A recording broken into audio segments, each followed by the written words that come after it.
आज हम लोग जो जीवन परिचय पढ़ रहे थे उसी क्रम में चर्चा करेंगे स्वामी रामकृष्ण परमहंस की। तो कहा जाता है कि जितने लोग स्वामी रामकृष्ण परमहंस जी को जानते हैं उससे कहीं ज़्यादा जो लोग हैं वो स्वामी विवेकानंद जी को जानते हैं, और स्वामी विवेकानंद जी के गुरु के नाते उनको ज़्यादा जाना जाता है। अब इसके दो कारण हैं कि एक तो जो स्वामी रामकृष्ण परमहंस जी थे उनका खुद का कहना है, जब वो अपना सब कुछ स्वामी विवेकानंद जी को देकर जाने लगे तो कहते हैं कि मैं अपना सब कुछ आपको दे रहा हूं और अब आपके माध्यम से जो कुछ भी ईश्वर को ब्रह्म को करवाना है वो पूर्ण होगा।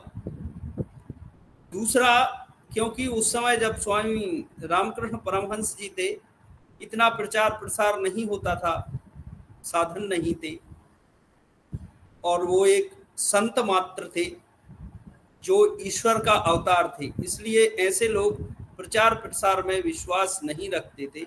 स्वामी रामकृष्ण परमहंस को भगवान का अवतार माना जाता है और वो खुद ही कहते थे कि जो राम हुआ फिर वही कृष्ण हुआ, वही अब राम कृष्ण हुआ। इसलिए जब जन्म की बात की जाती है तो रामकृष्ण परमहंस जी के जन्म से संबंधित जो चर्चा है उसमें कहा जाता है कि रामकृष्ण परमहंस जी का जन्म बंगाल के कुमारकू नामक क्षेत्र में हुआ था, और जब वो कहते थे कि रामकृष्ण जो हुआ है वही ईश्वर है, और ऐसे संत बहुत कम होते हैं, ऐसे संत जो जितना ज्ञान, ना तो पढ़े लिखे थे, जब इनको पढ़ने के लिए भेजा तो उन्होंने कहा कि नहीं, रोटी प्राप्त करने वाली विद्या मुझे नहीं चाहिए, और जब ऐसी बात आती है तो ईश्वर की बात होती है।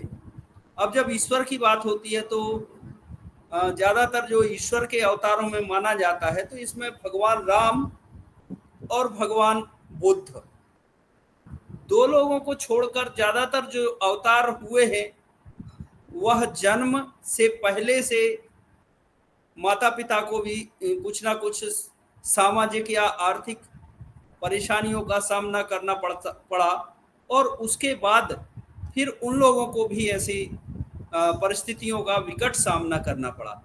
तो सिर्फ जैसे मैंने कहा कि भगवान बुद्ध और भगवान राम को छोड़कर ये समस्याएं लगभग सभी के साथ रही। तो ऐसा ही भगवान रामकृष्ण परमहंस जी के साथ होता है, और कोई ना तो ये अस्त्र शस्त्र लेके जैसे बाकी हमारे भगवान देखे जाते हैं वैसे, और ना ही कोई चमत्कारिक बुद्धि, संत बुद्धि जिनको कहा जाता है उसमें। और ऐसे संत, जब रामकृष्ण जैसे संत की बात की जाती है तो ये जो समझाने का इनका तरीका होता था, कोई भी उस समय कोई भी प्रश्न पूछता था तो उसको बिल्कुल उदाहरण वहीं से कहीं ना कहीं से उदाहरण लेके और बड़े ही चमत्कृत तरीके से समझाते थे, और वो बात उसके दिमाग में बहुत अच्छे से बैठ जाती थी। जब इनके हितकारी कार्यों का संपादन भगवान श्री रामकृष्ण परमहंस ऐसे व्यक्ति थे जिन्होंने अपने कर्तव्य की महानता से ही जो ईश्वर का पद था वो प्राप्त किया है। अभी बात की हमने जो राम हुआ फिर कृष्ण हुआ, तो एक बार जब उनके अंतिम समय की लगभग बात है, उनके पलंग के पास पैरों के समीप जो स्वामी विवेकानंद जी, जिनका कि पहले नाम नरेंद्र था, वो बैठे थे, और देखते हैं कि जो स्वामी जी हैं वो बहुत जो अंतिम समय है ये बहुत कष्टपूर्ण समय है, और जब भगवान स्वयं ये है और इन्होंने अपने जीवन में अनेक बड़े बड़े काम किए हैं, जो परिवर्तन का काम है ऐसा किया है, और ये हमारी दयावश अवतीर्ण हुए हैं, लेकिन यो इतना कष्ट जाते समय ऐसा हो रहा है, तो इनको मन में एक शक सी होती है, क्या ये बात सही है कि ये खुद कहते हैं कि जो राम हुए वही कृष्ण हुए, वही फिर राम कृष्ण हुए। और फिर वो शक के समाधान के लिए, क्योंकि जो विवेकानंद जी जैसे शिष्य हैं, वो हर हमेशा बात वही प्रैक्टिकल में चाहते रहते थे, और इसीलिए वो 3 दिन से मुंह भी नहीं बोल पाए थे स्वामी जी। और जब विवेकानंद जी ने ऐसे अपने मन में सोचा, तो वो मन उनके मन की बात समझ के, और वो सोच रहे थे कि अगर अब ये बात फिर से कह दें, इतने कष्ट में जो 3 दिन से मुंह नहीं बोले हैं, तो वो लेटे लेटे कहते हैं, नरेंद्र अभी भी तुम्हें शक है, मैंने सब कुछ अपना तुम्हें दे दिया तब भी। तब तो स्वामी जी उठते हैं, विवेकानंद जी, और फिर उनके पैर छूते हैं, कहते हैं नहीं, अब मैं समझ गया कि आप सही में अवतारी भगवान ही। और इसलिए रामकृष्ण के देवत्व के संबंध में ऐसी एक नहीं अनेक अलौकिक कथाएं कही जाती हैं। एक बार क्या होता है कि रामकृष्ण जी जो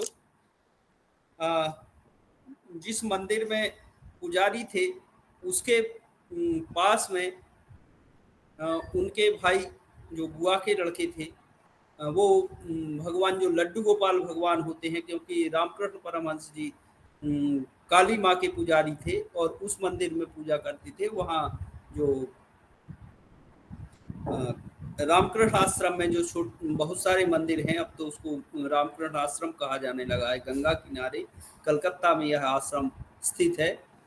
तो वहाँ पर जो छोटे छोटे बहुत सारे मंदिर हैं और अलग अलग भगवान हैं, और जैसे कि सभी मंदिरों में सब जगह एक जगह आरती पूजा होती है, बड़े बड़े मंदिरों में ऐसे ही वहाँ पर व्यवस्था थी। तो रामकृष्ण परमहंस जी देवी जी के मंदिर में पूजा करते थे, और जो लड्डू गोपाल भगवान की पूजा करते थे, उन पुजारी जी से उनकी मूर्ति कभी हाथ से छूट गई और मूर्ति का एक हाथ टूट गया। अब जैसा कि आजकल पंडितों में विद्वानों में चलता है कि जो मूर्ति का अगर कुछ टूट जाए तो वो मूर्ति खंडित मानी जाती है, और खंडित मूर्ति को बहते हुए जल में गंगा, नर्मदा, यमुना, ताप्ती आदि नदियों में प्रवाहित करके और फिर उसकी जगह दूसरी मूर्ति मंगा के प्राण प्रतिष्ठा करने का विधान है। और ऐसा ही उस समय होता है कि विद्वानों की सभा बुलाई जाती है, सभी पंडित इकट्ठे होते हैं, क्योंकि रामकृष्ण परमहंस को उस समय तक बहुत बड़े संत नहीं माना जाता था, सिर्फ छोटे पुजारी के रूप में इनकी प्रतिष्ठा थी उस समय। लेकिन लोग बहुत चमत्कार से प्रभावित होते थे, और सब बैठ के मीटिंग होती है। मीटिंग में जब निर्णय होने लगता है कि आज हम अब यही करेंगे, मुहूर्त देख लिया जाए कि भगवान को गंगा जी सामने ही है, इनमें प्रवाहित करके और दूसरे लड्डू गोपाल भगवान लगा के और फिर उनकी हम लोग पूजा मंदिर में प्राण प्रतिष्ठा करेंगे। रामकृष्ण परमहंस जी इस बात को सुन रहे थे और उनको बहुत गुस्सा आता है, खड़े होते हैं और कहते हैं, क्योंकि वहाँ की जो रानी रास जिनका वो मंदिर था, वो रानी रासमती कहलाती थी। तो रानी रासमती से कहती हैं कि आपके पति का या बेटे का पैर टूट जाएगा, तो आप उसको, हाथ या पैर टूट जाएगा तो आप उनको गंगा में फेंक कर दूसरा ले आएंगी। तो सब कहते हैं कि फिर आप ही बताइए क्या करें। तो वो कहते हैं दिखाओ। मूर्ति को हाथ पकड़ के और तुरंत स्पर्श कराते हैं, वो हाथ वहीं जुड़ जाता है।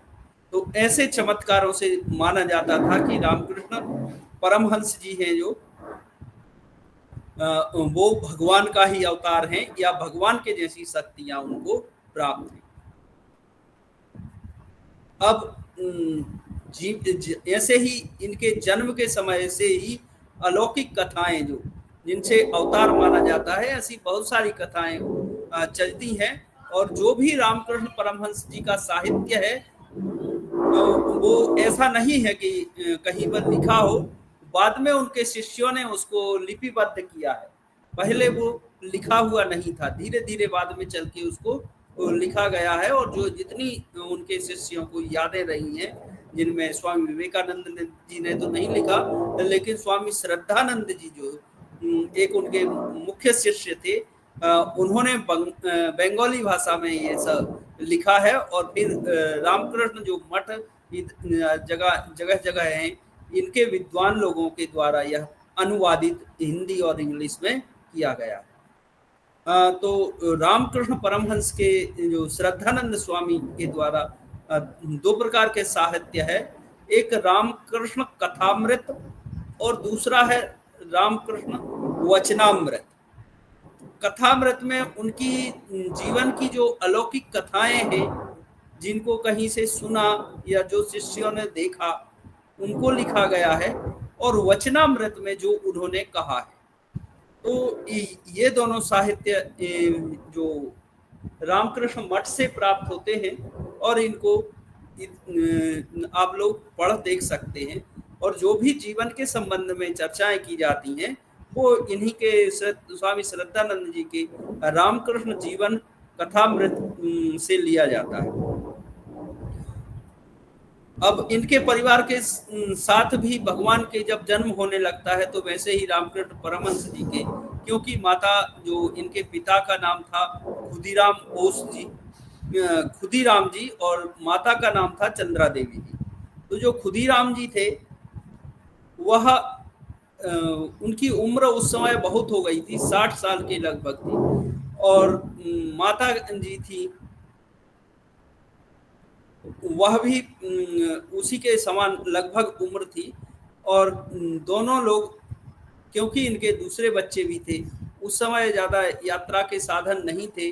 और ऐसे समय में जो खुदीराम जी थे, वो एक बार गंगा स्नान का जो मन होता है, आप देखेंगे कि बंगाल में हमारे यहाँ जब कोई समाप्त होता है, तो हम लोग कोशिश करते हैं कि उनकी जो अस्थि कलश है वो संगम क्षेत्र में ले जाया जाए। लेकिन जो बंगाली लोग होते हैं, उनका वहाँ जो मान्यता है, वो गया जी के लिए और काशी के लिए ले जाने की बात की जाती है। तो वहाँ से काशी की यात्रा के लिए खुदीराम जी 60 वर्ष की अवस्था में चलते हैं।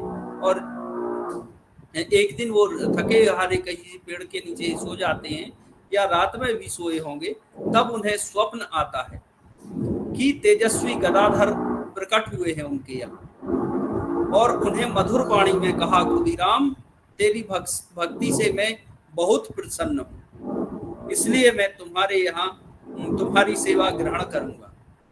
ऐसी जो वहाँ तीर्थ पर जब गए थे, उनको ऐसा अनुभव होता है। इधर माता जी, जब जो चंद्रा देवी जी थी, वो देवी देवताओं के भी, उनको भी विचित्र स्वप्न आते थे। और एक दिन वो भगवान शिव जी का जो जल अर्पण करने की जो हम लोग में परंपरा है कि जब शिवलिंग पर हम लोग जलाभिषेक करते हैं, फिर उसके बाद बिल्वपत्र और पुष्प चढ़ाते हैं, ऐसा करके वो मंदिर में बैठी थी। तब उनको लगा कि जो शिव जी की मूर्ति है, पिंडी है, शिवलिंग जिसे हम लोग कहते हैं, उस शिवलिंग में से एक दिव्य तेज निकल के और उनके कोख में समा गया। यह और देवी देवताओं के उनको विचित्र स्वप्न भी आने लगे। तो ऐसे जो उनके जो दिव्य ज्योति जब उनकी कोख में प्रविष्ट हुआ, उसी दिन उन्हें गर्व का अनुभव भी होने लगा।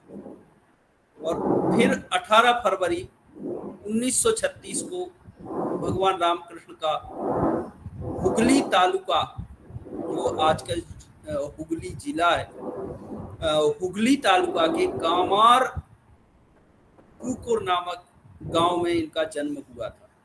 अब जैसा कि आप लोगों को पता है, उस समय उनका शरीर कैसा था, लगभग 6 महीने के बालक के बराबर। और जो खुदीराम जी थे, वो उन्होंने इनका नाम गदाधर रखा। और श्री राम के जो बात आगे चल के जब संत हो गए, पहले तो ये गदाधरी कहलाते थे, जब वो संत हो गए तब इन्होंने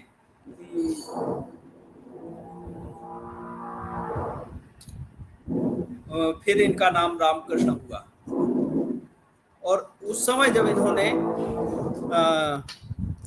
क्यों, जैसी हमारे सनातन परंपरा में होता है कि जब किसी बालक का जन्म होता है तो पंडित को बुला के फिर हम लोग उसके बारे में पूछते हैं कि ये बालक कैसा होगा, इसके गुण क्या होंगे, कैसे करेगा।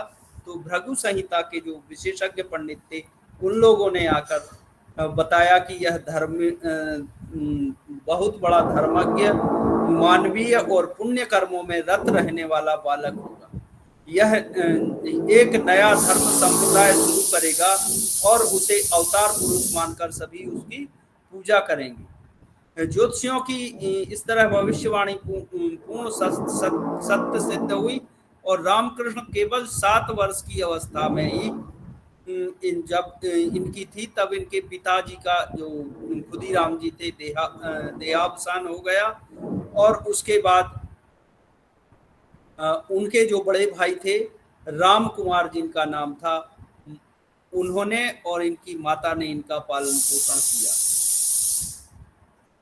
अब ये हम लोग इसको अलग अलग पॉइंट में कि पहला था परिचय, फिर दूसरा टॉपिक था जो राम हुआ वही फिर कृष्ण हुआ,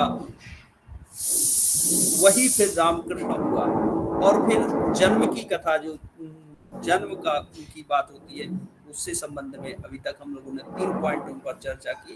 अब अगला है दिव्य शक्ति की बात जब की जाती है इनकी, तो इनमें क्या क्या दिव्य शक्तियां थी ऐसा जानने के लिए श्री रामकृष्ण की शिक्षा की जब व्यवस्था इनके बड़े भाई राम कुमार जी ने की तो उनका पढ़ने लिखने में बिल्कुल भी मन नहीं लगता था और धार्मिक कार्यों में उनकी रुचि ज्यादा रहती थी।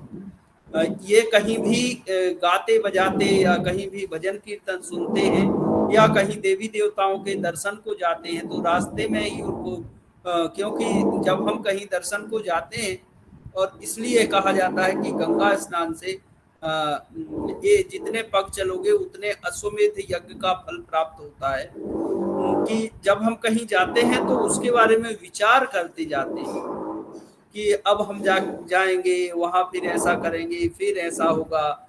और ऐसे ही जब रामकृष्ण परमहंस जी जाते थे तो वो पहले से ही उन विचारों को देखते हुए उनकी वहीं पर भाव समाधि लग जाती थी।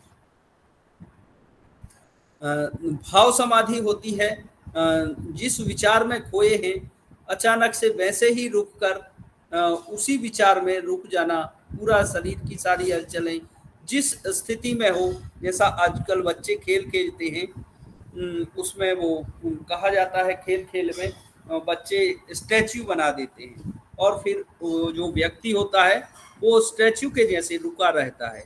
तो ऐसे ही रामकृष्ण परमहंस जी एक भाव समाधि में उसी तरह रुके रहते थे और इस तरह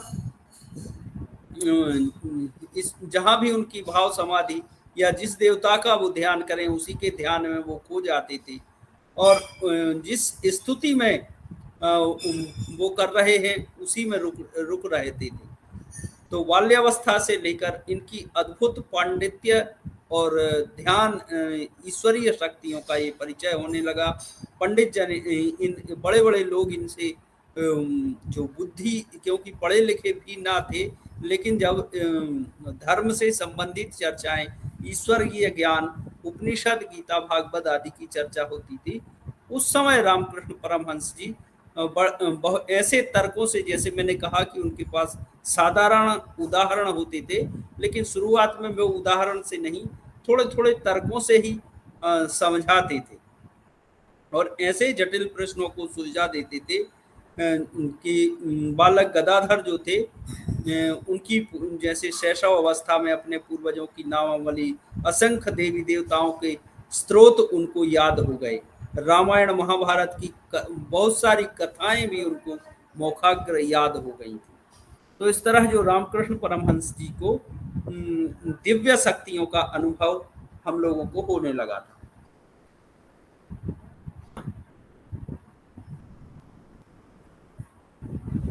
फिर शिक्षा की जब दिव्य शक्तियों की बात आती है, फिर इन्होंने एक मुख्य वाक्य कहा था जिसके संबंध में हम लोग चर्चा करेंगे कि मुझे दाल रोटी प्राप्त करने की शिक्षा नहीं चाहिए।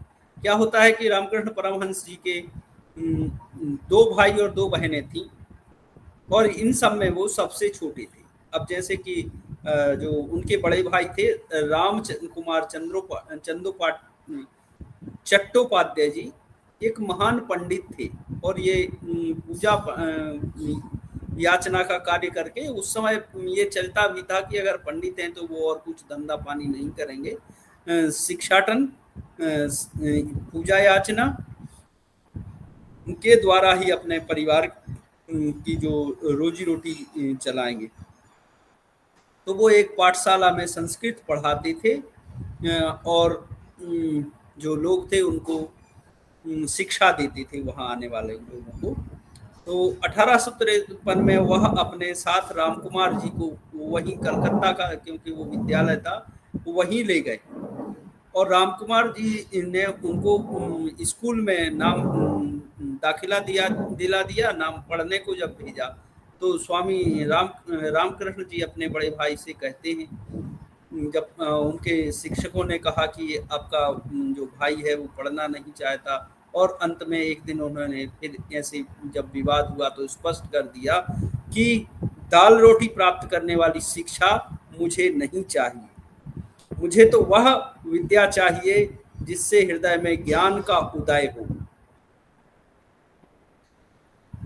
क्या कहते हैं? दाल रोटी प्राप्त करने वाली शिक्षा मुझे नहीं चाहिए, मुझे ऐसी शिक्षा चाहिए है जिससे कि हृदय में ज्ञान का उदय हो और मनुष्य कृतार्थ हो जाए, अर्थात उसको मोक्ष प्राप्त हो जाए।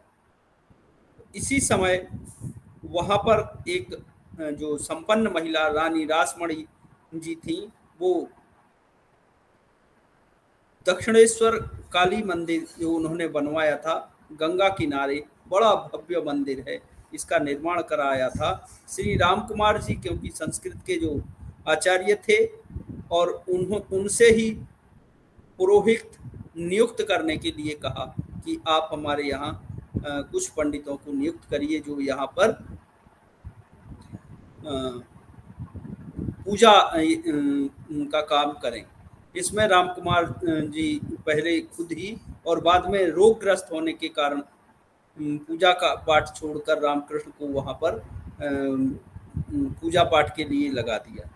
फिर 1857 में भाई रामकुमार जी का देहांत हो गया और वो रामकृष्ण परमहंस जी की कठोर साधना प्रारंभ हुई। अब भाई के बाद मंदिर में उनका भांजा, जिनका नाम हृदयनाथ था, ये दोनों एक साथ पूजा अर्चना करने लगे और हृदय कहते थे कि देवी के सामने बैठकर, क्योंकि वो उनके भाई थे इसलिए वो रामकृष्ण परमहंस पर थोड़ा ध्यान देते थे। और भी मंदिर थे और भी पुजारी थे, लेकिन ये उनको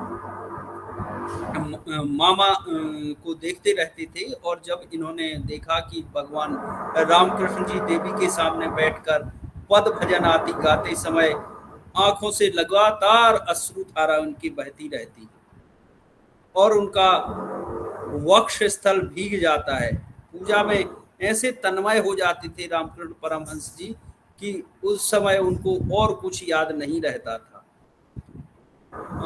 कुछ भी कोई बुलाए उसकी भी भनक उनको नहीं लगती थी। अगर बहुत ज़्यादा काम हो तो उनको ऐसे ध्यान मग्न सोते हुए व्यक्ति को होता है कि वहाँ जाके उनको हिला के जगाना पड़ता है ऐसे। फिर जब उनकी ये हालत देखी तो सब लोगों को लगा कि शायद ये पागलों जैसी, क्योंकि कई बार वो साधना करते करते अपना सिर जमीन में मार देते थे और कहते थे कि एक दिन और मेरे जीवन का कम हो गया और मैं अब एक दिन कम हो भगवान के दर्शन नहीं कर पाया। तब वो इनके घर वालों ने विचार किया कि रामकृष्ण जी का विवाह कर दिया जाए। रामकृष्ण जी की इतनी, जब विवाह की बात, दिन रात माता के सामने बैठे रहना और उनसे जो मैंने बताया पागलों जैसी हरकतें करना, तो कहते हैं कि ईश्वर को प्राप्त करने के लिए पागलों जैसी स्थिति बनानी चाहिए, तो यह उन्होंने खुद ही बनाने लगे। फिर इनकी माता जी ने रामकृष्ण जी के विवाह की बात की, शायद इनका मन बदल जाए और संसार की ओर आए। इस उद्देश्य से उनने माता और उनके जो रामचंद्र मुखोपाध्याय जी की लड़की श्रीमती शारदा देवी की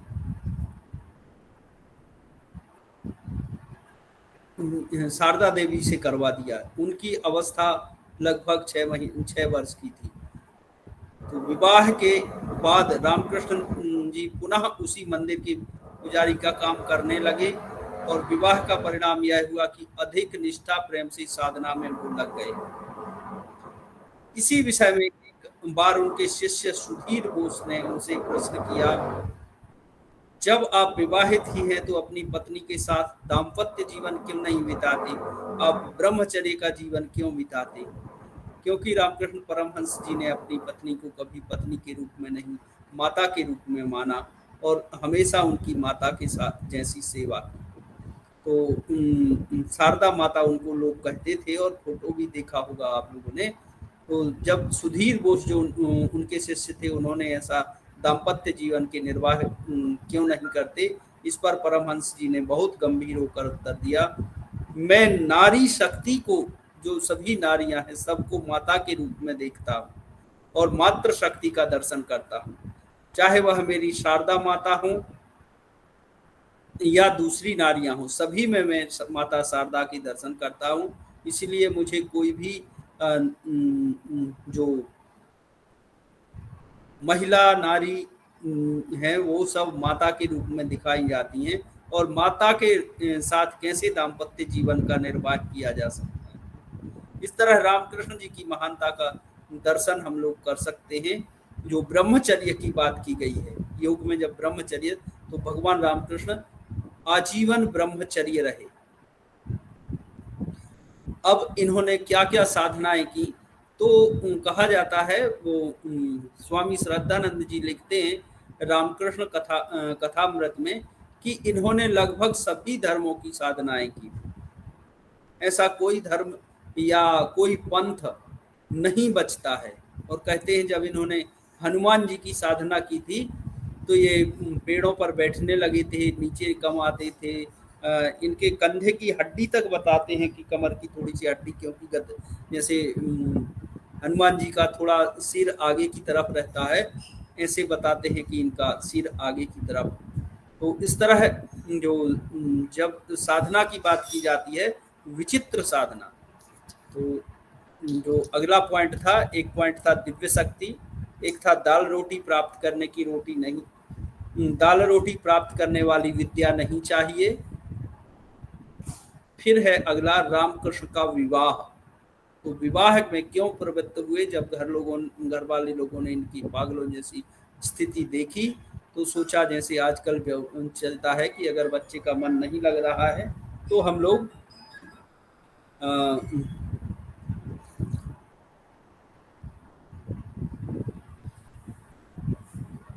उसके विवाह में बांध दो, तो फिर बच्चा घर का काम अच्छे करने लगेगा, ज्यादा घूमने फिरने वाला है। अगला पॉइंट है इनकी विचित्र साधनाएं। राम कुमार जी जैसे जो इनके बड़े भाई थे, इनकी मृत्यु के पश्चात ये दिन रात ईश्वर के चिंतन में लीन रहने लगे और अष्टपास, जब ये ध्यान साधना करते थे तो सांसारिक बातों से अलग रहते थे। ईश्वर ही उनका ध्येय था, ईश्वर का साक्षात्कार। और जब ये प्रायः काली माँ के समक्ष मां करते, कभी अपनी माँ के समक्ष मुंह लगाते, जिसके कारण बहुत सारा ब्लीडिंग हो सकती थी, खून निकल जाता था। और रात में जंगल जाकर नग्न होकर ध्यान करते थे। जब ये नग्न होकर ध्यान करते थे तो उनके जो भाई थे, उन्होंने एक बार उन्होंने देखा कि मामा यहाँ रात्रि में इस तरफ जाती है, तो पीछे जाते हैं, देखा कि सारे कपड़े निकाल दिए, तो ये कपड़े निकाल कर अभ्यास करते थे। और जब इन्होंने उनके जो भांजे थे हृदयनाथ जी, उन्होंने पूछा कि मामा जी आप ऐसा क्यों करते हैं, सारे कपड़े भी निकाल देते हैं? तो उन्होंने कहा कि ये बंधन होते हैं, ये की जाती है साधना की। और उनके भांजे हृदयनाथ जी ने पूछा कि आप ऐसा करते हैं, कपड़े भी निकाल देते हैं, जैसे जनेऊ पहनने वाले जो लोग होते हैं, जनेऊ एक बार निकाला तो वो खंडित हो जाता है, एक नया पहनना चाहिए। और पंडित को बिना, जिसने एक बार जनेऊ धारण कर लिया उसको कभी निकालना नहीं चाहिए। जब ऐसी बात की जाती है तो कहा जाता है कि रामकृष्ण जी ने बहुत ही सुंदर जवाब दिया कि जनेऊ होने पहनने से मुझे ब्राह्मण होने का जो अभिमान हो जाता है, और जब कोई अभिमान हो जाता है तो साधना नहीं हो सकती। ऐसे ही जो कपड़े होते हैं, कपड़े पहनने से मुझे पुरुष होने का अभिमान होता है, और इन सब पासों से फिर उन वो अष्टपास गिनाते हैं, और उन अष्टपासों से लज्जा, घृणा, भय, कुल, शील, जाति, मान, अभिमान, ये अष्टपास हैं। इन अष्टपासों से मुक्त रहकर ही साधना की जा सकती है। तो लज्जा मुक्त हो जाता हूँ, घृणा मुक्त हो जाता हूँ, भय, शील, जाति, जो मैंने बात की ब्राह्मण और मनुष्य जाति का जो अभिमान है, मान, अभिमान, सबका जो अष्ट पासों से मुक्त होंगे तब जगत माता के ध्यान की समय सब पासों को मैं दूर देखकर ही ध्यान करता। और इस प्रकार का जो अहंकार का पूर्ण नाश करने के बाद ही स्वामी जी इन अष्ट पासों से मुक्त होकर ही ध्यान किया जा सकता है। और जब उन्होंने कहा कि रामकृष्ण जी को मां शारदा पर्यंत अखंड ब्रह्मचर्य का पालन करते हुए ही रामकृष्ण ने ना कभी तो माता के अलावा कुछ माना, न भक्तों को ऐसा महसूस होने दिया। तो मां शारदा देवी रामकृष्ण मिशन की स्थापना भक्तों ने इसीलिए सूत्र में आबद्ध करने के महत्वपूर्ण कार्य किया। श्री रामकृष्ण जी के साहित्य की जब बात की जाती है तो जैसा मैंने कहा कि रामकृष्ण जी ने कोई साहित्य तो लिखा नहीं है, पढ़े लिखे भी नहीं थे, लेकिन जो उन्होंने बोला है, जब साधना की बात की जाती है तो उन्होंने, ये तो सिर्फ एक साधना थी, फिर उन्होंने समाधि की साधना तोतापुर महाराज ने करवाई, तंत्र की साधना एक महिला आई थी जिनका किसी को नाम याद नहीं है, उनके सामने गंगा में से नाव में से उतरी, उन्होंने तंत्र की साधना करवाई। कहते हैं कुछ दिन उन्होंने ईसाई और इस्लाम की साधना भी की, और इसलिए सभी साधनाएं करने के बाद फिर उन्होंने ये जो अलग अलग साधनाओं को सबको एक कहने के लिए कहते हैं। फिर जब जितने भी साहित्य है वो सब रामकृष्ण वचनामृत, जो उनके द्वारा वचन कहे गए हैं उनको श्री रामकृष्ण लीला प्रसंग नाम से विस्तृत जीवनी प्रकाशित हुई। रामकृष्ण की असीम शक्तियां, समस्त सिद्धियां जिनको प्राप्त अलौकिक थी, वो आध्यात्मिक रामकृष्ण वचनामृत के नाम से प्रकाशित हुई। और जो भी सांसारिक कार्यों के लिए नहीं, जिसे भी स्पर्श करते देखते समय समस्त भूत भविष्य को जान लेते थे। शरीर त्याग पर भी अनेक अवसरों पर भक्तों के समक्ष वो उपस्थित हुए, और आज भी निष्ठावान भक्तों को वो दर्शन दे देते हैं। विवेकानंद जी कहते हैं उन्होंने अंतिम समय अपनी संपूर्ण शक्तियां विवेकानंद जी को दी थी, जो समाज कल्याण के कार्यों में आजकल लगा के रखी।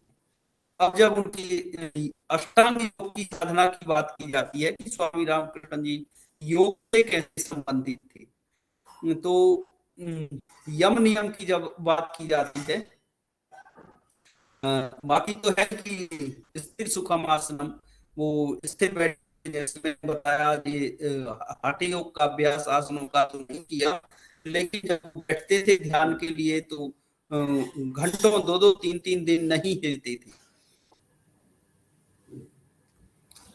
तो ऐसे समय पर ब्रह्मचर्य, अपरिग्रह, कुछ वो साथ तो रखते ही नहीं थे, पैसे वो छूते नहीं थे।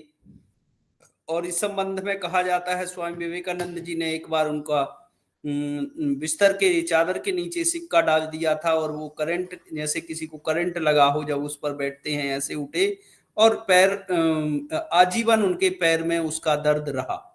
तो इस तरह जो यम नियम की पालन की बात होती थी, कठोरता से वो पालन करते थे।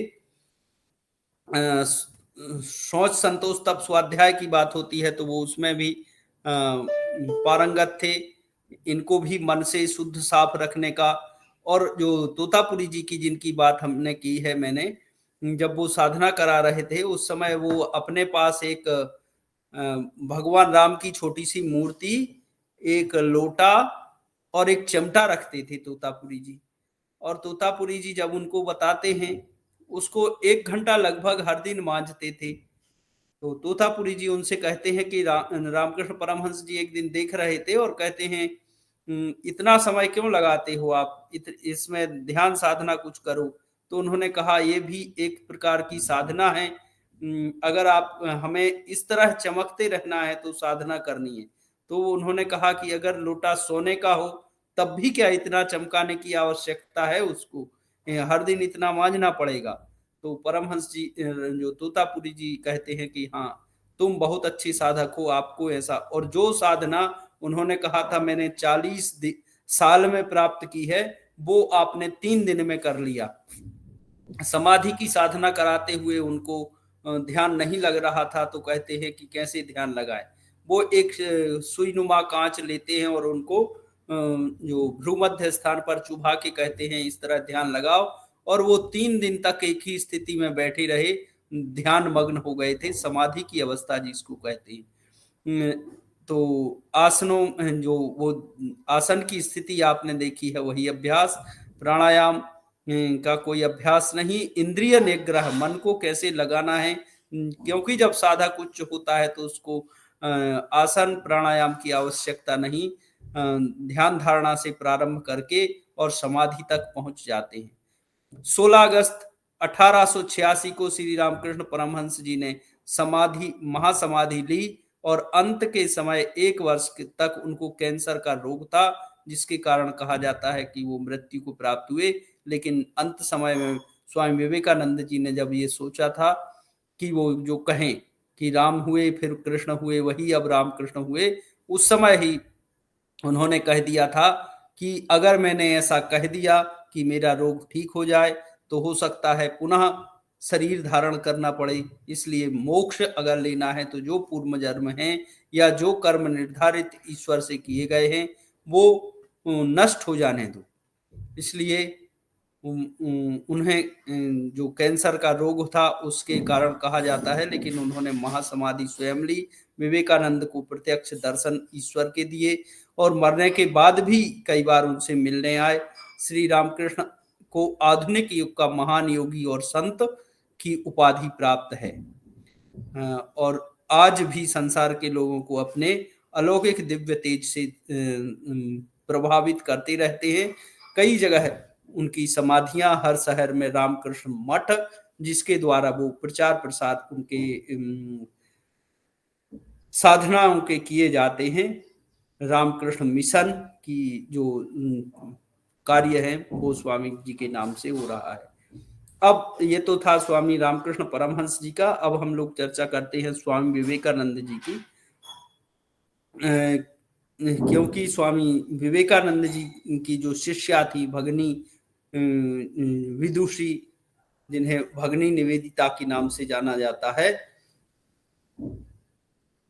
तो वो क्रिश्चियन थी और विवेकानंद की कोई तुलना नहीं हो सकती, वो ऐसा कहती हैं। वे स्वयं अपने वर्ग के हैं, वे एक दूसरे स्तर के हैं, ना कि सांसारिक स्तर के हैं। वे एक भास्वर सत्ता है जो एक सुनिर्दिष्ट प्रयोजन के लिए दूसरे एक उच्चतर मंडल से उस मर्त्य भूमि पर अवतरित हुए हैं। कोई शायद जान सकता था कि वे यहां दीर्घ काल तक नहीं ठहरेंगे और इसी कारण से वे धन्य हैं वह देश जिसने इनको जन्म दिया है। धन्य है वे मनुष्य जो उस पृथ्वी पर जीवित थे और धन्य है वे लोग, धन्य हैं जिन्हें उनके पाद पदों में बैठने का सौभाग्य मिला है, ऐसा भगिनी जी कहती हैं। भारतीय नव जागरण के आंदोलन के सूत्र में स्वामी विवेकानंद जी का नाम स्थान प्रमुख है। उन्होंने भारत के अतिरिक्त विदेशों में भी आध्यात्मिक और भारतीय धर्म संस्कृति का प्रचार प्रसार किया। उन्होंने अपने गुरु से प्राप्त आध्यात्मिक साधना के द्वारा धर्म जगत के एक नवीन द्वार का उद्घाटन किया। उन्होंने मुक्ति साधना का एक नया पथ पराधीन भारतवासियों को दिया। उस समय भारत में क्योंकि अंग्रेजों का शासन था तो बहुत समस्याएं थी, और ऐसे समय में वहां से जैसे कि सभी जानते हैं कि अभी भी जो धर्म शिक्षा, क्रिश्चियनिटी की शिक्षा देने वाले वहां से आते हैं और कहते हम लोगों को अशिक्षित कहते थे। जब स्वामी विवेकानंद जी ने धर्म सभा में जाकर भाषण दिया और उसके बाद 6 महीने तक वो लगभग अमेरिका में रहे, अमेरिका क्या लगभग सभी अमेरिकी देशों में रहे, और जो सभी पाश्चात्य देशों में उनके भाषण हुए, तब उन लोगों ने कहा कि नहीं, भारत को धर्म प्रचार की आवश्यकता नहीं है। तो स्वामी विवेकानंद जी ने अनूठा मिश्रण था, उन्हें प्राचीन और अर्वाचीन के मेल का पता था, पूर्व और पश्चिम का मेल था, आदर्श और व्यवहार का मेल था, राष्ट्रीयता और अंतरराष्ट्रीयता को बराबर मानते थे। उनके विज्ञान और अध्यात्म का विशेष मेल माना जाता है। उन्हें जन्म सिद्ध योगी का पृथ्वी मंडल पर आगमन कैसे हुआ, इस पर हम उनके जीवन से संबंधित चर्चा करते हैं।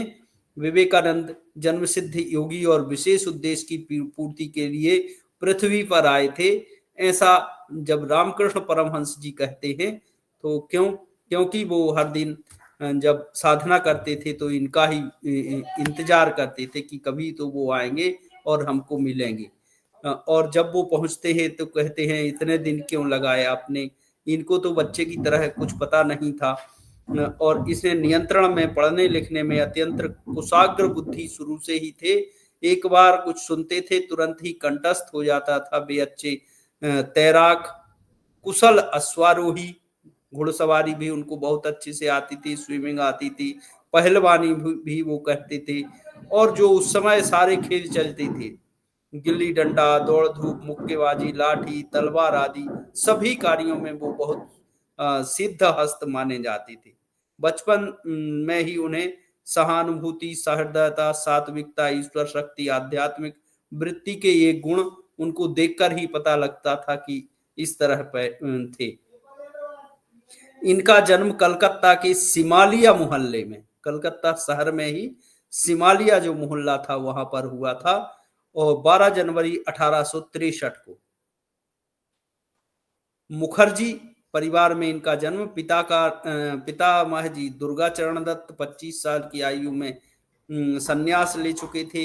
इनके पिता का नाम था विश्वनाथ दत्त मुखर्जी, वो जो स्वच्छंद प्रवृत्ति के मालिक थे। विवेकानंद की माता का नाम था भुवनेश्वरी जी, जो शिव भक्त और सुशिक्षित शालीनता संपन्न महिला थी। नामकरण संस्कार इनका हुआ, नरेंद्र नाथ इनका नाम रखा गया।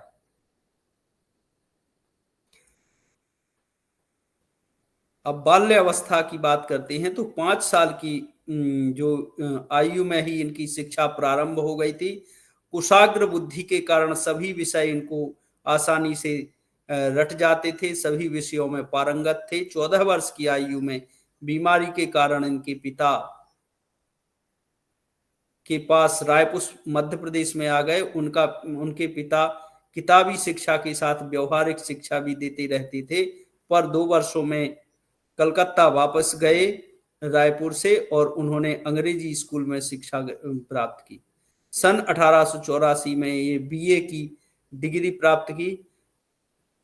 जिस कॉलेज में ये पढ़ते थे, विज्ञान, ज्योतिष, गणित, दर्शन, भारतीय, यूरोपीय सभी भाषाओं का अध्ययन होता था, और इन सब पर इनको समान अधिकार प्राप्त हो गया। उन्होंने वेदांत के साथ आध्यात्मिक ग्रंथों का भी अध्ययन किया था, और 25 वर्ष की आयु से वे सैद्धांतिक चिंतन मनन में संलग्न रहे। वे कोई भी अध्ययन सतर्कता से और बड़ी जिज्ञासा से करते थे। इसलिए वो इतने विषय ज्योतिष, गणित, दर्शन और सभी लगभग भारतीय, जैसे वो बंगाली थे लेकिन हिंदी भी जानते थे, इंग्लिश भी जानते थे और कई यूरोपीय भाषाएं भी इन्होंने सीख ली। अब जब ध्यान की बात की जाती है तो कई बार बैठे बैठे ही इनका ध्यान लगता था, खेलते हुए भी ध्यान में चले जाते थे। और बचपन में नरेंद्र साथियों के साथ एक बार खेल रहे थे, तभी अपने शरीर पर राख लगाकर ध्यान में बैठ गए। तभी वहां सांप देखकर कुछ अन्य साथी घर भाग गए, पर नरेंद्र जी ध्यान में बैठे रहे। सांप कुछ समय तक रुक कर चला गया। तब तक उनके परिवार के लोग वहां आ गए और पूछने लगे, तो नरेंद्र ने उत्तर दिया, मुझे कुछ नहीं मालूम, मैं तो ध्यान की अवस्था में था। ऐसे ही एक दिन कमरे में ध्यान करने बैठे तो बुद्ध मूर्ति का उन्हें दर्शन हुआ, पर नरेंद्र ना समझने के कारण घबरा गए। इस पर खुलासा जब वो कुछ समझने वाले हुए तब उन्होंने किया और रामकृष्ण जी से इसकी चर्चा की। मूर्ति किसी और की नहीं, भगवान बुद्ध की थी, ऐसा रामकृष्ण जी ने फिर उनको बताया और आशीर्वाद देने हुए वो आपको प्रकट हुए थे। अब जब वो रामकृष्ण जी के पास आते हैं तो बहुत परेशान थे, क्योंकि उनके पिताजी का थे नहीं, तो परिवार वालों के लिए रोटी की जो खाने की जो व्यवस्था या जो खर्चे की पानी की व्यवस्था के लिए वो मंदिर गए थे और देवी जी से आशीर्वाद चाहते थे। जब रामकृष्ण परमहंस जी से कहते हैं तो रामकृष्ण परमहंस जी कहते हैं कि आप जाओ और देवी जी से जो कुछ मांगोगे वही मिलेगा। और इस तरह जब ये अंदर जाते हैं तो देवी जी से बार बार कहते हैं कि मुझे ऐसी शिक्षा, ऐसा आशीर्वाद दो कि मैं सनातन धर्म का, हिंदू धर्म का या जो इस समय समाज में अव्यवस्थाएं फैली हैं उनको दूर कर सकूं। दर्शन शास्त्र के ग्रंथों का अध्ययन करके ही ये ब्रह्म समाज के अनुयायी बने थे और फिर भी धर्मत्व का जो व्यवहारिक ज्ञान प्राप्त हुआ वह ईश्वरवादी नरेंद्र उस गुरु की खोज में फिर भी लगे थे। अनेक साधु सन्यासियों की बात सुनते रहते थे, सबके विचार मिलते थे। नवंबर 81 में पहली बार वो रामकृष्ण परमहंस जी के दर्शन के लिए वहां गए और उनके मन में जो संदेह था कि ये कैसे गुरु हैं, साथ ही उनके प्रति अज्ञात आकर्षण भी था। तब नरेंद्र तीसरी बार परमहंस जी से जब मिले तो मन में तब भी पर्याप्त संदेह था, जिसे गुरु परमहंस जी समझ रहे थे। और जब सामान्य बातचीत हुई तब अपने ही दाहिने पैर से नरेंद्र का पैर छू लिया। तत्क्षण नरेंद्र के सारे संदेह और भ्रम दूर हो गए। कहा जाता है कि जब वो बैठे थे और उन्होंने कहा कि नरेंद्र इधर आओ, पास में बैठो और दाहिने जो घुटना है उस पर अपना हाथ रखो। तो जैसे ही नरेंद्र ने उनके घुटने पर हाथ रखा, उन्हें ऐसा लगा कि जैसे आजकल हम लोग टीवी सीरियल्स में देखते रहते हैं, मूवी वगैरह में, कि जब शक्ति का इधर से उधर वो ऊर्जा का ट्रांसलेशन होता है, तो ऐसे विवेकानंद जी कहते हैं कि उनको गुरु से बहुत सारी शक्तियां उस ऊर्जा के माध्यम, हाथ के माध्यम से उनके शरीर में आई। और दूसरे ही दिन उसी के 1-2 दिन बाद वो अपने दूसरे साथी को ऐसा करने के लिए कहते हैं और रामकृष्ण जी देख लेते हैं, तुरंत उनको बुलाते हैं और कहते हैं कि नरेंद्र पहले खुद तो कुछ करके इकट्ठा करो, तब तो दूसरों को दे पाओगे, ऐसे कैसे देना की सोच रहे हो। जन्मजात ब्रह्मज्ञानी थे। रामकृष्ण खुद कहते हैं कि नरेंद्र एक ऋषि है जिन्हें पूर्ण सिद्धि प्राप्त थी। ध्यान की शक्ति पर उनका पूरा अधिकार था और वह अपने सच्चे स्वरूप को जानते थे। अपनी इच्छा से शरीर त्याग कर देंगे। वे लोगों को बताते कि जन्म से ही वे ब्रह्म ज्ञानी हैं और जैसे लड़के नित्य सिद्ध की श्रेणी में आते हैं, वे कभी कामनी कांचन की माया में नहीं बंधेंगे। नरेंद्र के इसी ज्ञान के कारण रामकृष्ण जी ने उन्हें शुक्रदेव कभी नारायण तो कभी ऋषि कहा करते थे। स्वामी योगानंद ने कहा था, स्वामी जी में ऋषि की समाधि, तृष्णा, सुखदेव की माया शून्यता, शंकराचार्य का ज्ञान, नारद की भक्ति, सब एक साथ समाही हुई है। अब आप कहेंगे कि ये स्वामी योगानंद कौन है? तो स्वामी योगानंद बहुत बड़े योगी थे, और एक स्वामी योगानंद जी जो थे वो स्वामी रामकृष्ण परमहंस जी के शिष्य भी थे। हिमालय भ्रमण की बात तो विवेकानंद जी के, जब गुरु जी शरीर त्याग के जाते हैं तो विवेकानंद जी गुरु से मिलने या अध्यात्म साधना के लिए हिमालय की ओर चल देते हैं, परिवार के भरण पोषण का दायित्व तो छोड़कर। तो गुरु से समाधि की अवस्था प्राप्त हुई है, अभ्यास वैराग्य दृढ़ होता चला गया, और इसी कारण वे 3-4 दिन पूर्व विवेकानंद को बुलाकर अपना संपूर्ण ज्ञान दिया था। गुरुजी की मृत्यु के पश्चात वे साधना केंद्र चलाने लगे थे, और उसके बाद साथियों सहित आध्यात्मिक भगवत भजन करने लगे। 81 में वे सब छोड़कर हिमालय पर्वत की ओर जाते हैं। अनेक सिद्ध महात्माओं से सत्संग उठाया, चित्त शुद्धि में लगे। इस समय वेदांत में दृढ़ अवस्था आ गई और सब शिष्यों की संख्या बढ़ रही थी। तभी वो हिमालय की ओर जा रहे थे, लेकिन उन्हें अचानक से जैसे रामकृष्ण परमहंस जी की कहीं से आवाज आ रही हो, इस तरह वो खड़े होते हैं और कहते हैं कि नहीं, आपको नहीं जाना है, मैंने आपको सारी शिक्षा दी थी। ये तो उससे कनेक्ट है।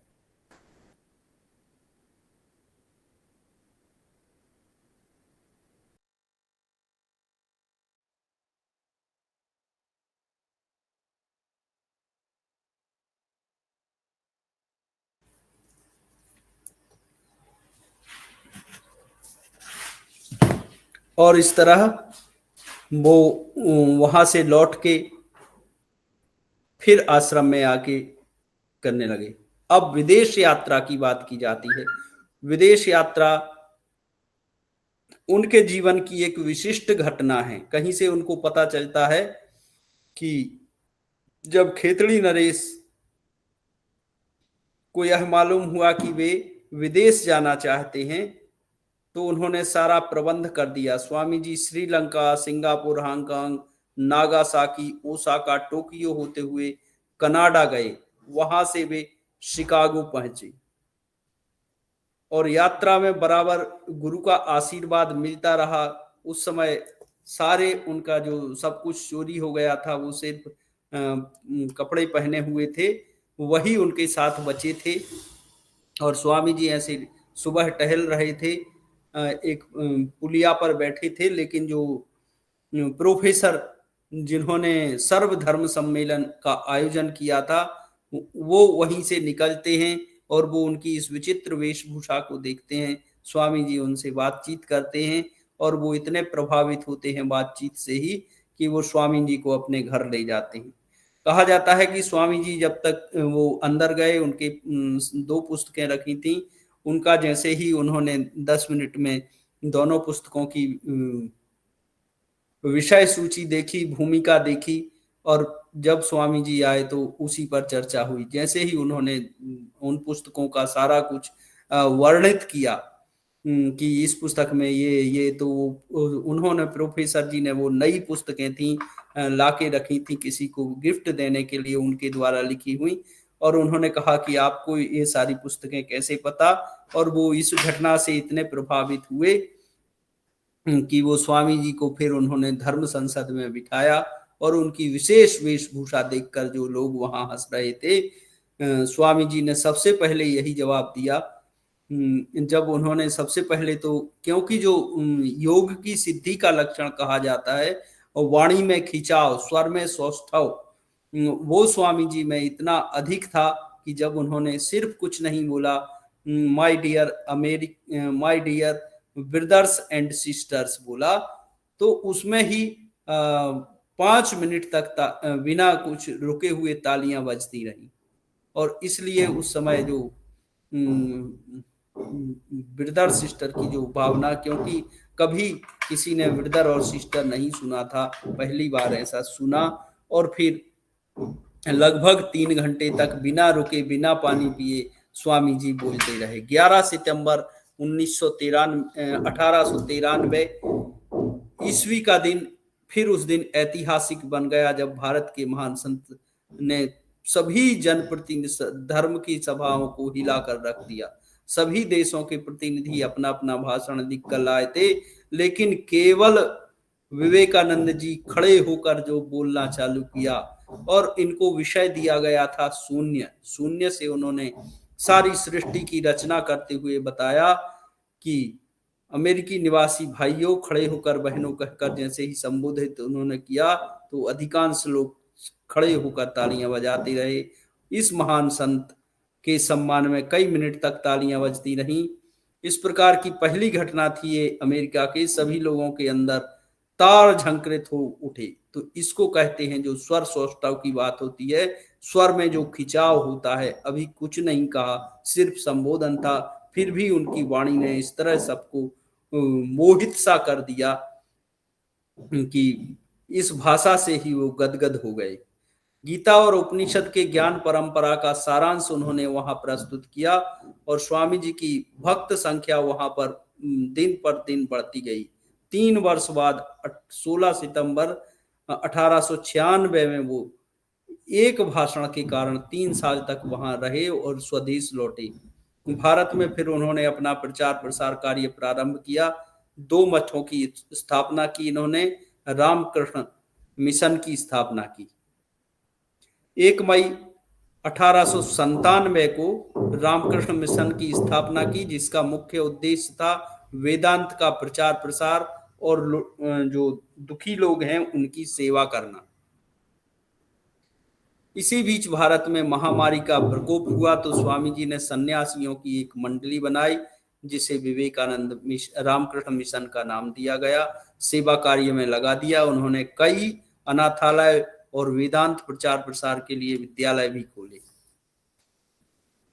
जिन्हों विदेशों से चलाए गए आंदोलन की प्रगति को देखते हुए पुनः पुनः पश्चिमी देशों की यात्रा की। बार बार लंदन में रुकते हुए वे अमेरिका पहुंचे, और विभिन्न नगरों में उन्होंने वेदांत केंद्र स्थापित किए। विवेकानंद के प्रेरणा स्पई गुण हैं, तो वो कहते हैं स्पष्टवादी, तुरंत जो कुछ कहते थे स्पष्ट। दूसरों की सहायता करना उनकी एक महान कला थी। शालीनता, सहजता, मनुष्य की पहचान, वो कहते थे भागो मत, सामना करो का भाव हम में होना चाहिए। धर्म की महत्ता का आचरण वो करते थे। जरूरतमंदों की सेवा करना सबसे बड़ा धर्म बताते थे, और सब पहले स्वयं को जानो, ये गुण उनमें थे। विवेकानंद सत्य कितना ही कटु थे, वे उसे प्रखरता से तुरंत बोल देते थे। वे अपने साथियों के लिए दौड़कर जाते, और अपने आप को भारत माता की सेवा में उन्होंने पूर्ण रूप से लगा दिया था। उन्होंने हमेशा धर्म का पालन किया। मनुष्य को पहचानने की उनमें अद्भुत कला थी। वे व्यक्ति को देखते और उसके सारे अच्छे बुरे गुणों को जान लेते थे। उन्होंने हमेशा धर्म का पालन किया, और इसी का देशवासियों को भी उपदेश दिया। इन्होंने 3 मुख्य पुस्तकें इनकी जो हैं, कर्मयोग, ज्ञान योग और भक्ति योग। मानसिक और भौतिक सभी विषयों से आत्मा को अलग कर लेना ही इनका लक्ष्य था। लक्ष्य प्राप्त हो जाने पर यह देखते हैं कि उसे सुखी होने के लिए जब किसी की आवश्यकता हो तब किसी का दास होना चाहिए। जब पुरुष जान लेता है कि वह मुक्त है, पूर्णता से किसी जरूरत नहीं पड़ती, तो उन्होंने अपनी कर्म योग, ज्ञान योग और भक्ति योग की जो पुस्तकें हैं, उनमें कुछ वाक्य लिखे हैं जिनको हम दोहराते हैं। अच्छे फल के लिए दूसरे का मोह, दूसरे की अपेक्षा करने से अच्छा है स्वकर्म करें, जिससे कि फल भी अच्छा हो। कर्म वह हो जो बंधन का कारण ना बने। किसी भी प्रकार के कर्म की उपेक्षा नहीं करनी चाहिए, ऐसा विवेकानंद जी कहते हैं। कोई छोटा या हीन नहीं होता। कर्तव्यों का पालन योग्य होना चाहिए सभी व्यक्तियों को, किसकी, क्योंकि उस समय जो था समाज के दो धड़े हो गए थे, छुआछूत की भावना बहुत ज्यादा थी। तो उन्होंने इसको दूर करने के लिए कहा कोई छोटा बड़ा नहीं होता, सभी कर्तव्य का पालन बराबर रूप से करें तो सभी योग्य हैं। प्रत्येक कर्तव्य पवित्र और कर्मनिष्ठ भगवत पूजा का सर्वोत्कृष्ट रूप है। जो भी काम करें उसे पूजा मानकर करें, ऐसा उनका मानता। कर्म ही पूजा है। प्रकृति का न्याय समान रूप से सभी के लिए बराबर है, इसलिए सभी लोग बराबर हैं। सर्वाधिक व्यवहार कुशल व्यक्ति जीवन को ना तो भला कहेगा और ना ही बुरा। ऐसे इनके विचार विवेकानंद जी के थे। मानव जाति में महान नेता मंच पर व्याख्यान देने की अपेक्षा उच्चतर कार्य क्षेत्र में हुआ करते हैं, ऐसा वो कहते थे। मंच से नहीं, अपना कर्म करके दिखाओ। हम जिस स्थिति के योग्य हैं वही हमें ईश्वर प्रदान करता है, इसकी अनुभूति हमें होनी चाहिए। अब उनके विचारों को कुछ को लिपिबद्ध किया है। मनुष्य प्रकृति पर विजय प्राप्त करने के लिए उत्पन्न हुआ है, उसका अनुसरण करने के लिए नहीं। जब तुम अपने आप को शरीर समझो तब तुम विश्व से अलग हो, और जब अपने आप को ब्रह्म समझो आत्म स्वरूप हो। संकल्प स्वतंत्र नहीं होता, इसलिए कार्य कारण से बंधा एक तत्व है। शक्ति सेवता में है, पवित्रता में है। शक्ति सेवता में है, पवित्रता में है। विश्व है परमात्मा का स्वरूप, विश्व ही परमात्मा का स्वरूप है। जब तक तुम स्वयं अपने में विश्वास नहीं करते, परमात्मा तुम में विश्वास नहीं करते। फिर कहते हैं यह दुनिया एक बड़ी व्यायामशाला है, जहां हम अपने आप को बलवान बनाने के लिए आए हैं। धर्म वस्तु है जिसे पशु मनुष्य तक और मनुष्य परमात्मा तक उठा सकता है। वह प्रकृति अंतः प्रकृति का विशाल आलेख है। फिर आगे कहते हैं मनुष्य ना तो मरता है और ना कभी जन्म लेता है, शरीर मरता है और शरीर जन्म लेता है। केवल एक आत्म तत्व है, बाकी सब उसी की अभिव्यक्तियां हैं, जो ब्रह्म कहते हैं। सत्य को हजार ढंग से कहा जा सकता है, हर ढंग सच्चा होना चाहिए। गुरु कृपा से शिष्य बनाकर ग्रंथ पढ़े पंडित हो जाता है। जब भौतिकता नहीं आती तब तक आध्यात्मिकता नहीं चलती। उठो जागो और तब तक मत रुको जब तक लक्ष्य को प्राप्त ना कर लो।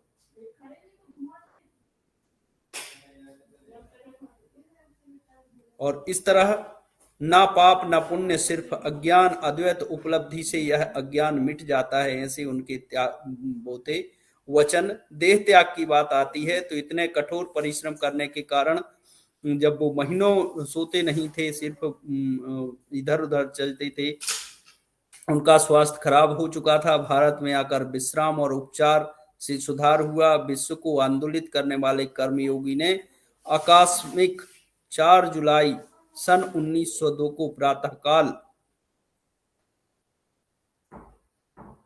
नित्य कर्म से निवृत्त होकर पूजा के लिए मंदिर जाकर मंदिर का दरवाजा बंद कर लिया।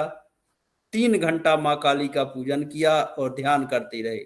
संध्या समय आते ही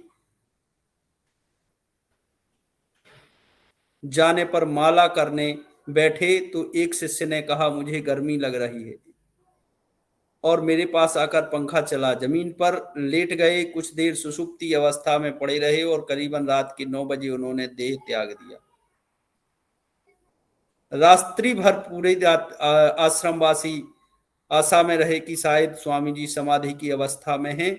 सुबह उठकर डॉक्टरों को बुलाया। डॉक्टर ने कहा कि मस्तिष्क की नस फटने के कारण इनका देहांत हो गया है। शिष्यों ने समझ लिया कि स्वामी जी ने योग विधि से ब्रह्मरंध्र को भेद कर शरीर को अलग कर, जो ब्रह्मरंध्र होता है उसको योग के द्वारा खोलकर और प्राण को निकाल दिया जाता है। और तीसरे प्रहर में दिन के बहुत सारी भीड़ वहां लग चुकी थी। सारी भीड़ के समीप वहीं आश्रम के अहाते में मठ जो एक वृक्ष था उसके नीचे उनका अंतिम संस्कार कर दिया गया। तो इस तरह स्वामी विवेकानंद जी पूरे जीवन लगभग 38 वर्ष की उम्र जिए। उन्होंने जो वेदांत दर्शन था, भारतीय और सनातन धर्म था, इसको जन जन तक प्रचारित प्रसारित किया।